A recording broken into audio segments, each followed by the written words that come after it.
Good evening, Dianna Lejeans, Advocates for Disability Rights. I agree with the young lady. We should have regs. I've been asking for regulations for 3 years now, and I'm really glad that this is happening, and I do appreciate the council members coming out here, and I know this is tedious, but I really do appreciate your consideration. The one thing I do not appreciate is this ordinance draft. To me, it was obviously written by someone who has little, if any, compassion for the patients and the people with disabilities who rely on cannabis for their maladies and pain. It throws due process out the window, repeatedly insults the United States Constitution, which, by the way, was written on hemp paper, and it shamelessly disregards the rights of patients.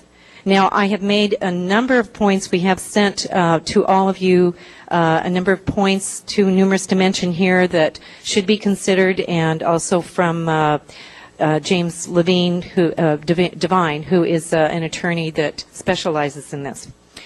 I have personally experienced the horrible deaths of both my mother and stepmother from cancer. Neither was a pretty picture. It could have been eliminated or at least reduced, or I should say, if I could have reduced their suffering in any way, it would have been wonderful.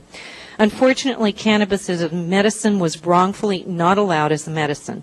It is now, and we should do everything we can to alleviate this needless suffering. I know many people with disabilities and other maladies who cannot take other medications, but find that this one helps their situation.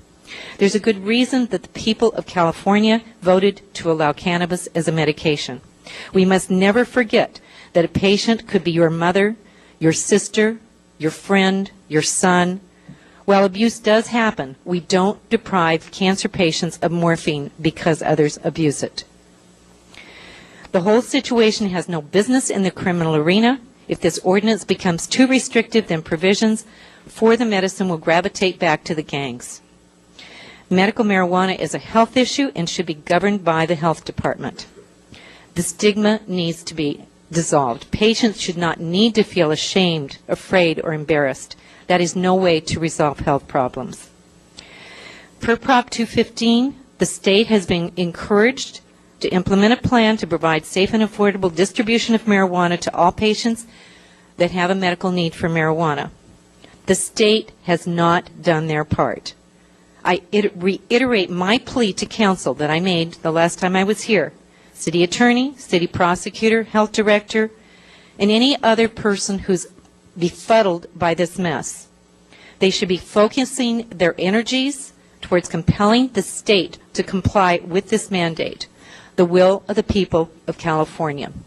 Thank you so much for your consideration, and I really can't tell you how much I appreciate your willingness to go forward. And I would like to see this go to committee because there's so many issues here that do need to be resolved. So thank you very much.